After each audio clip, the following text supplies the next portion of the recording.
Captain Jake Morrison stood on the bridge of the HSS Liberty and watched the massive structure grow larger on the main screen. Nexus station stretched across space like a metal city that had no end. The human ship looked like a tiny insect next to the giant alien construction that housed the Galactic Council.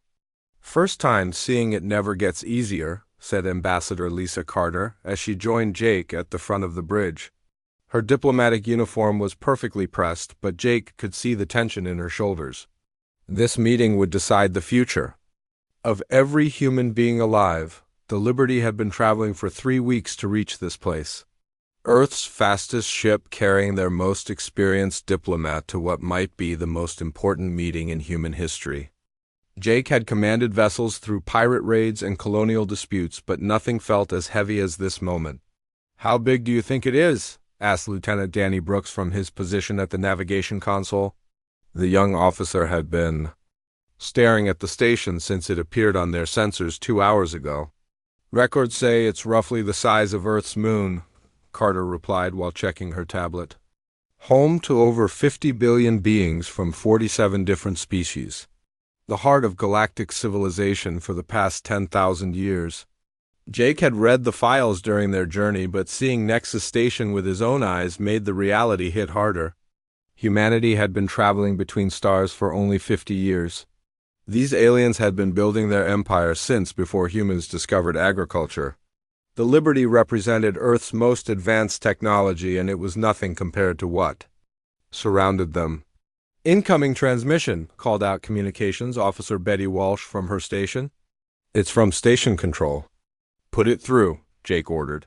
The main screen shifted from the view of Nexus Station to show a creature that looked like it was made of living crystal. Its body reflected light in patterns that hurt to look at directly. When it spoke, the words came out in perfect English through the translation system. "Human vessel HSS Liberty, you are cleared for docking at Bay 747. Ambassador Carter is expected in Council chambers in exactly 2 hours. Do not deviate from your assigned route. Do not attempt to scan our facilities. Do not communicate with other vessels without permission." The transmission ended before anyone could respond. "Friendly bunch," muttered Jake. Carter was already gathering her things. "That was Zix Theta. He's the Council's liaison for what they call developing species. Every new race deals with him first." "Developing species," repeated Jake. He didn't like the sound of that label. The docking process took 40 minutes as automated systems guided the Liberty through a maze of traffic corridors. Ships of every size and shape moved around them. Some looked like they were grown rather than built. Others seemed to be made of pure energy held in geometric forms. A few appeared to be living creatures swimming through space. Jake had seen alien ships before during trade missions, but nothing like this variety. Each design represented thousands of years of different evolutionary paths and technological development. Humanity's blocky metal ships with chemical rockets suddenly seemed primitive. "Makes you feel small, doesn't it?" said Carter. "It makes me feel human," Jake replied. 2 hours later, Carter stood in an airlock preparing to enter Nexus Station. The atmospheric readings showed the Council maintained an environment that could support most known life forms. Carter's environmental suit was more precaution than necessity, but Earth's protocols demanded it for first contact situations. "Remember the briefing," Jake told her through the comm system. "They're going to ask for tribute. Every species pays tribute to maintain Council protection. We need to know exactly what they want before Earth can make any decisions." "I remember," Carter said as the outer airlock door opened. "Wish me luck." The corridor beyond was wider than most Earth City streets. The walls curved in impossible ways that made Carter's eyes water when she tried to follow them. Alien beings of every description moved past her without paying much attention to the newest arrival. A floating sphere of metal approached her. "Ambassador Carter, follow me to the Council chambers. Do not speak to other beings. Do not touch anything. Do not stray from the designated path." The journey through Nexus Station took 20 minutes. Carter saw markets selling things that defied description. Living artwork that changed as she watched. Beings made of gas wearing mechanical bodies. technology that seemed to operate on principles Earth science hadn't discovered yet. The council chambers sat at the heart of the station. The doors were 50 feet tall and covered in symbols from dozens of different languages. As they opened, Carter could see a vast spherical room with representatives from every council species arranged in floating seats that adjusted to each being's needs. At the center of the sphere stood a single podium where Zix Theta waited for her, Ambassador Lisa Carter of the human species. His crystal voice echoed through the chamber. You come before the Galactic Council as your people have reached the threshold of interstellar capability. The time has come for Earth to take its place in the galactic community and accept the responsibilities that come with council protection. Carter approached the podium. Around her, she could see creatures that looked like nightmares and others that appeared almost angelic. Some seemed to be made of living metal, while others looked like they belonged in Earth's deepest oceans. All of them watched her with the attention of beings who had seen this scene play out countless times before. The Council offers protection to all species willing to contribute to galactic stability, Zix Theta continued. Your tribute requirements have been calculated based on Earth's current capabilities and projected growth. You will provide 30% of your mineral wealth annually. You will provide 50% of your agricultural output to feed council worlds that specialize in other functions. Finally, you will provide 2 million of your people to serve in council industrial facilities across the galaxy. The words hit Carter like physical blows. She had expected tribute demands, but nothing on this scale. 30% of Earth's minerals would cripple their technology development. Half their food would leave billions hungry. 2 million people working as slaves in alien factories was something else entirely. These terms are not negotiable, Zix Theta added before Carter could speak. Every species in the Council has accepted similar arrangements. The tribute system maintains the peace that has protected the galaxy for 10 millennia. Your first payment is due in 6 standard months, Carter found her voice. I need to consult with my government before responding to such significant demands. Of course, said Zix Theta. You have 3 of your Earth days to provide a response. During this time, you may review council records to understand how other species successfully integrated into our community. The historical archives are available to you. As Carter left the council chambers, her mind raced with the implications. This wasn't protection they were offering. This was conquest with a bureaucratic face. The question now was whether Earth would accept slavery to survive or choose to fight against impossible odds. Ambassador Carter spent the next 18 hours in the station's archives reading everything she could find about the Council's tribute system. The records were surprisingly detailed and completely open about their methods. Dr. Amy Rodriguez had joined her from the Liberty to help analyze the historical data, while Captain Morrison coordinated with Earth. The archive chamber was a massive sphere lined with data crystals that contained 10,000 years of galactic history. Carter could access any record simply by thinking about what she wanted to know. The technology was far beyond anything Earth possessed, but the information it revealed was deeply disturbing. Look at this, said Rodriguez, pointing to a holographic display showing the Altarian homeworld. 500 years ago, they were known as the greatest warriors in the galaxy. They had conquered 12 star systems, and their military technology was centuries ahead of everyone else. The display showed proud beings that looked like armored lions standing upright. Their cities were magnificent and their fleets controlled vast regions of space. Then the timeline shifted to show their first contact with the Council. Same pattern, Carter observed. Council makes contact, offers protection, demands tribute.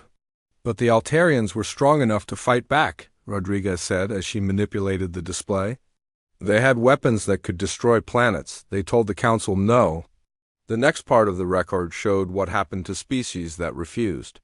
Solar flares erupted from the Altarian homestar without warning. 3 of their colony worlds suffered asteroid impacts that seemed to come from empty space.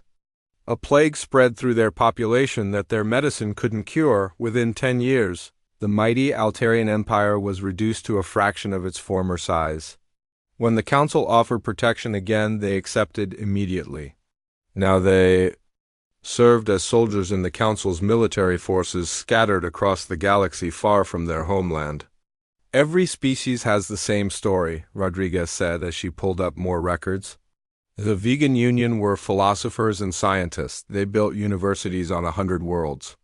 After they joined the Council, they became administrators managing tribute collection from newer species. Carter watched the pattern repeat over and over. The aquatic cetaceans had developed the most advanced computer systems in the galaxy. Now they served as living processors linked together in massive data centers. Their individual consciousness had been merged into a collective mind that existed only to serve Council needs. It's not protection, Carter said quietly. It's systematic. Conquest disguised as cooperation. Gets worse, Rodriguez replied as she accessed more recent files. Look at what happened to the Korani Empire. The Korani records were different from the others. They showed a species that had reached technological levels similar to the Council itself. They had faster-than-light communication across their territory. Their weapons could destroy entire solar systems. When the Council approached them, they didn't just refuse tribute demands, they declared war. The Council couldn't defeat them in direct conflict, Rodriguez explained as battle records played in the air above them. The Korani were winning every engagement. Their fleets were pushing Council forces back across multiple sectors. Then the records showed something that made Carter's blood run cold. 12 Korani star systems experienced simultaneous stellar collapse within the span of 6 hours. Every star in their core territory went supernova exactly the same moment. The mathematical probability of natural occurrence was so small it might as well have been zero. 40 billion Korani died in those 6 hours, Rodriguez said. The survivors surrendered immediately, but the Council declared them too dangerous to integrate. The remaining Korani were relocated to prison worlds where they died out within 2 generations. Carter stared at the data streams floating around them. The Council possessed weapons that could trigger stellar collapse across vast distances simultaneously. If they could destroy the Korani Empire, they could certainly handle one small planet called Earth. There has to be something else, Carter said. Some species that found another way. They spent hours searching through thousands of species records, but the pattern never changed. Submit to tribute demands or face extinction. The only variation was how long each species held out before accepting Council terms. Meanwhile on Earth, President Kevin Blake was dealing with the political crisis that followed news of the tribute demands. The information had leaked despite security protocols, and protests were erupting in every major city. Humanity had never bowed to tyrants in their own history, and the idea of surrendering to alien overlords was causing riots, General Helen. Brooks stood in the White House Situation Room studying tactical displays that showed Earth's pathetic military capabilities compared to Council forces. We have 43 ships capable of interstellar travel, she reported to the emergency. Cabinet meeting. Our most advanced weapons are fusion missiles that would barely scratch their smallest patrol craft. What about our colonies? Asked Secretary of Defense Carl Martinez. Mars has 2 million people. The outer settlements have another 1 million scattered across the system. They're hostages, Brooks replied bluntly. If we fight the Council, we'll hit our colonies first to demonstrate their power. We can't protect them, and we can't evacuate them in time. Director Paul Martinez from the Department of Economic Planning had been running calculations on his tablet. If we pay the tribute as demanded, Earth's economy will collapse within 5 years. Losing 30% of our mineral wealth means no new technology development. Giving up half our food means widespread famine. The industrial capacity lost from relocating 2 million workers means our entire civilization regresses to pre-space flight levels. President Blake listened to his advisors argue about impossible choices. Some insisted that survival was more important than independence. Others demanded that humanity fight regardless of the odds. The debate continued for hours without resolution. Back on Nexus Station, Carter was discovering just how thoroughly the Council controlled galactic civilization. Every species that had ever achieved interstellar flight eventually faced the same choice: submit or die. Those who submitted survived but lost everything that made them who they were. The system works because it prevents war, Rodriguez observed, as she closed the historical files. No species is strong enough to threaten others because the Council controls all of them. Perfect peace through perfect oppression. Carter began composing her report to Earth. The Council's demands weren't just about tribute. They were about breaking humanity's spirit and turning them into another servant race. The question was whether Earth would accept that fate or choose to fight for their freedom, even if it meant extinction. The 3-day deadline was approaching. Fast and Carter knew that whatever decision Earth made would echo through history forever. Ambassador Carter received the encrypted message from Earth after 2 days of waiting. President Blake's instructions were clear but left room for diplomatic maneuvering. She was to negotiate for better terms while making it absolutely clear that forced human labor was completely unacceptable. Under any circumstances, the message also contained detailed economic projections from Earth's best analysts. The mineral and agricultural tribute could potentially be managed through severe rationing and industrial reorganization, but losing 2 million people would devastate human society in ways that went far beyond economics. These weren't just workers the Council wanted, but Earth's brightest minds, including scientists, engineers, doctors, and teachers. Carter prepared for the negotiation session, knowing that she was likely wasting her time, but Earth deserved every chance to find a peaceful solution. Dr. Rodriguez had compiled additional research showing that no species had ever successfully negotiated reduced tribute terms, but Carter had to try. The meeting took place in a smaller chamber, designed for bilateral discussions. Zix Theta waited for her with the same crystalline patience he had shown during the initial presentation. His translated voice carried no emotion as he spoke. Have the humans reached a decision regarding Council protection and tribute requirements? Carter took a deep breath and began her carefully prepared response. Earth appreciates the Council's offer of protection and recognizes the value of joining the galactic community.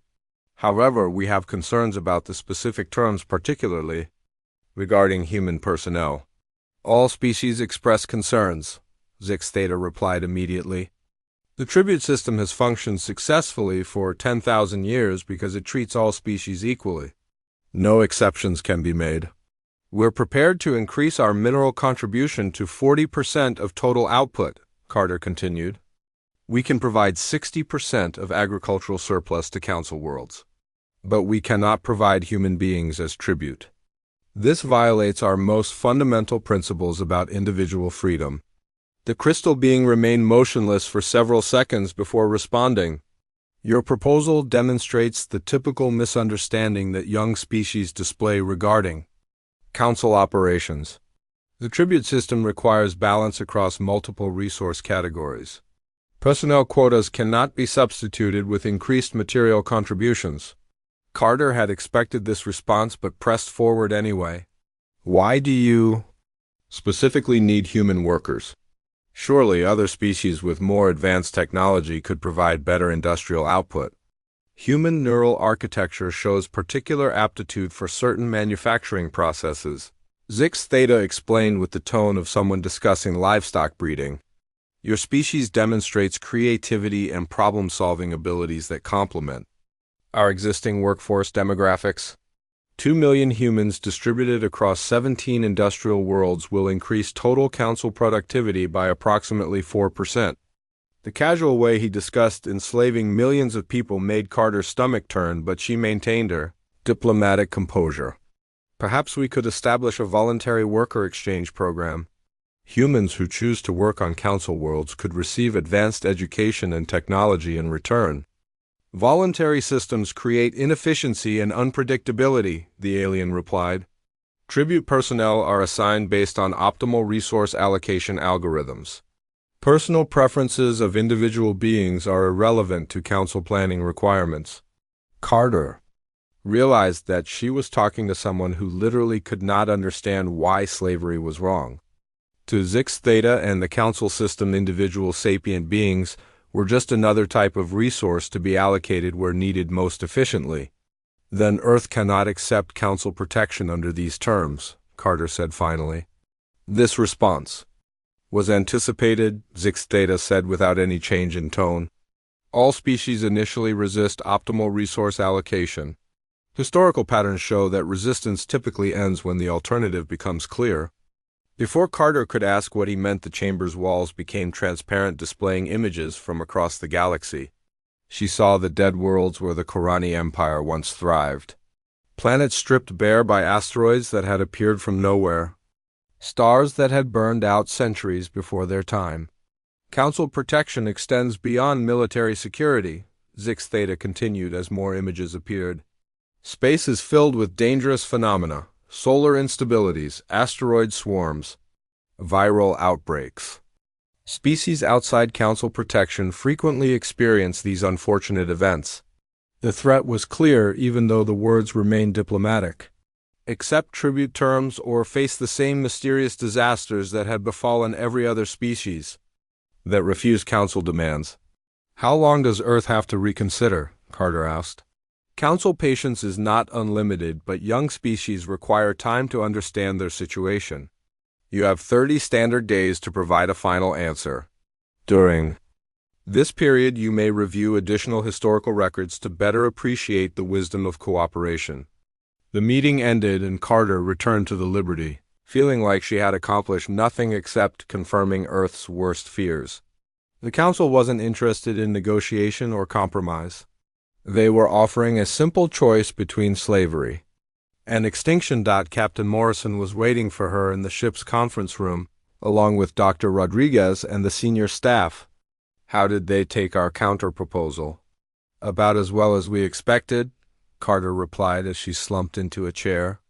They can trigger solar flares, they can direct asteroid impacts. They can probably cause plague outbreaks too, though they didn't specifically mention that one. The Korani records mention bioweapons, Rodriguez added. Species that resisted too long often faced mysterious diseases that their medicine couldn't treat. Always seemed to target the most intelligent members of the population first. Morrison paced around the small room while processing the implications. So we're looking at weapons that can destroy star systems from across the galaxy.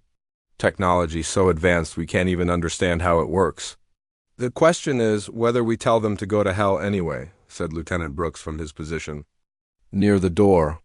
That's not our decision to make, Carter reminded him. We're here to gather information and negotiate if possible. Earth's leadership has to decide whether humanity fights or submits. But even as she said it, Carter knew what her recommendation would be. She had seen the records of what happened to species that bowed to Council demands. They survived, but they stopped being themselves. Their cultures withered away.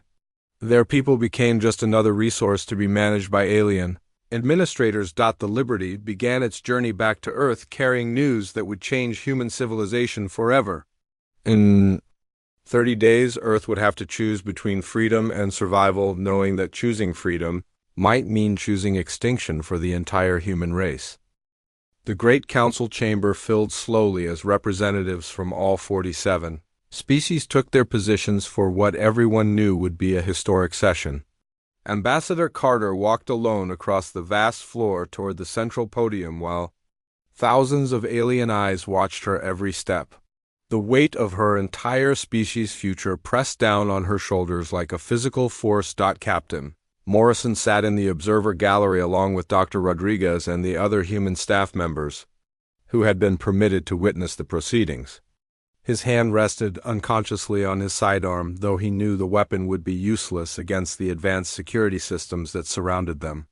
If things went badly here today, there would be no fighting their way out. The chamber itself was an architectural marvel that defied human understanding of physics. The spherical space seemed to exist in multiple dimensions simultaneously, with gravity adjusting automatically to accommodate the various physiologies of the council members. Some representatives hung from the ceiling like bats, while others floated in tanks of exotic gases. A few appeared to exist as pure energy contained within geometric force fields. President Blake had sent Carter back to Nexus Station with full authority to speak for Earth after 25 days of intense debate. The protests on Earth had grown larger and more violent as news of the tribute demands spread through every human settlement in the solar system. Military leaders had prepared contingency plans that everyone knew were hopeless but nobody wanted. To admit defeat without trying, General Brooks had been blunt during the final strategy meeting in Washington. "We can maybe take out a few of their ships if they come to our system. We might last 6 hours in direct combat if we're very lucky. And very smart. But if they can really trigger solar flares, then none of that matters anyway." The economic projections had been equally grim. Director Martinez calculated that Earth could survive losing 30% of mineral wealth and 50% of food production, but only if the population accepted massive reductions in living standards. The real problem was losing 2 million of their most skilled people just as humanity was expanding into space, but the deeper issue went beyond mere numbers. Humanity had spent thousands of years fighting against every form of tyranny and oppression. The idea of voluntarily surrendering their freedom to alien masters violated something fundamental in human nature that couldn't be quantified in economic reports or military assessments. HIARCH Volgarn rose from his position at the apex of the chamber as Carter reached the speaking platform. The ancient being was older than human civilization and had overseen the integration of dozens of species into the council system. His voice carried the weight of 10 millennia of absolute authority. "The human species has been granted unprecedented time to consider council protection and tribute requirements," he began as his words translated into every language simultaneously. "Ambassador Carter, you now speak for your entire race in this final deliberation." Carter looked up at the towering figure while her mind raced through everything she had learned about the council during her extended stay on the station. She had spent weeks studying their methods and interviewing representatives from species that had submitted to tributary status. The pattern was always the same. Initial resistance followed by gradual acceptance followed by complete cultural absorption. The Altarians she had met barely remembered their warrior heritage. They spoke of their military service to the Council as the highest honor their species could achieve. The vegans had forgotten their philosophical traditions and took pride in efficiently managing tribute collection from newer species. Most disturbing were the Cetians, who seemed genuinely happy to have their individual consciousness merged into collective data processing networks. "The Council offers the greatest gift possible to young species," Volgarn continued. "Safety from the countless dangers that fill the void between stars. Protection from the wars and conflicts that once devastated entire sectors of the galaxy. Order and purpose within a system that has maintained peace for longer than your species has existed." Around the chamber, representatives nodded their agreement, though Carter noticed that the newer species showed less enthusiasm than those who had been integrated for millennia. She wondered how many of them remembered making this same choice and whether they ever regretted the decision their ancestors had made. Zix Theta materialized beside the platform in a shimmer of crystalline light. "The tribute requirements remain unchanged. 30% mineral extraction, 50% agricultural surplus. 2 million personnel allocated to optimal industrial positions across Council territory. These terms represent the minimum acceptable contribution for species at Earth's development level." Carter had rehearsed this moment countless times during the journey back to Earth, but standing here now, she felt the terrible finality of what was about to happen. Whatever words she spoke next would determine whether humanity continued to exist as a free species or joined the ranks of the Council's tributary servants.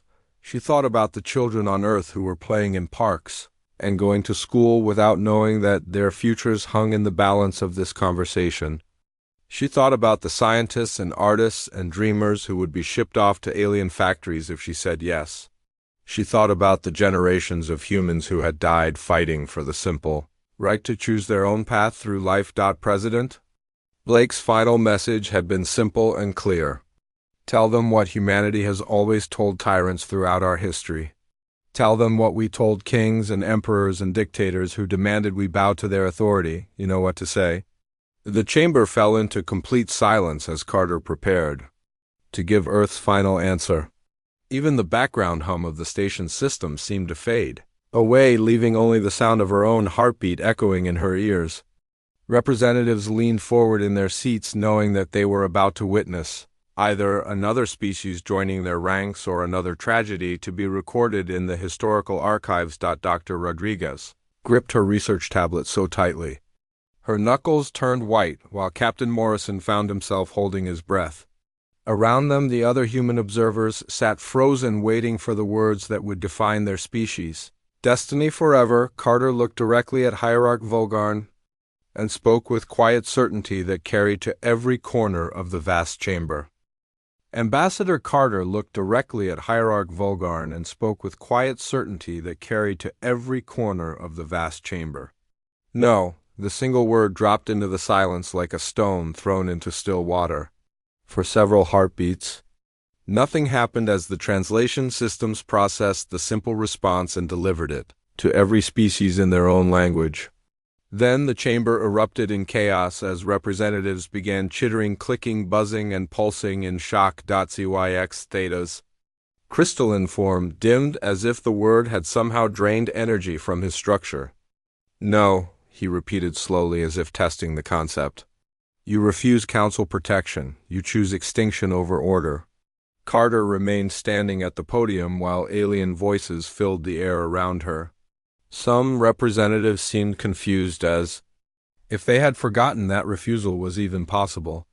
Others appeared frightened, while a few showed what might have been admiration, though it was hard to tell with alien expressions. "We choose freedom," Carter said clearly as the noise began. "To settle, humanity has faced extinction before, from ice ages and plagues and wars and natural disasters. We have never survived by surrendering our freedom to those who demand it." Hierarch Volgarn rose to his full imposing height while his ancient voice boomed through the chamber. "Then you will face the consequences that all defiant species face. Your star system will experience unfortunate instabilities. Solar flares will sterilize your worlds. Asteroid impacts will shatter your colonies. Plagues will spread through your population until you beg for the protection you now refuse." But Carter was not finished speaking. Her voice cut through the threats with steeled determination. "We know about the Korani Empire. We know about the solar instabilities and plague outbreaks and asteroid impacts that seem to follow refusal. We know this isn't protection you're offering, it's extortion with a diplomatic face."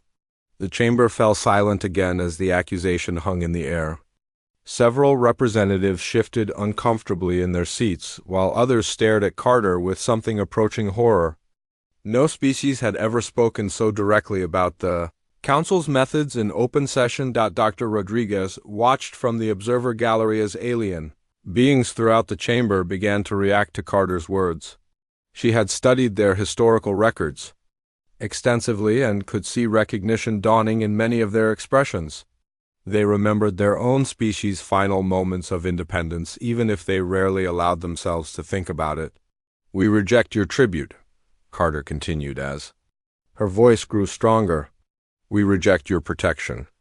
We reject your system of organized slavery disguised as galactic cooperation. Humanity will face whatever comes as free beings rather than live as your servants." Captain Morrison felt his heart pounding as he watched the most powerful beings in the galaxy process humanity's defiance. Security forces were already moving through the chamber, but they seemed uncertain about how to handle a situation that hadn't occurred in centuries. Then something unprecedented happened. A representative from the Kepler Collective slowly rose from her floating seat.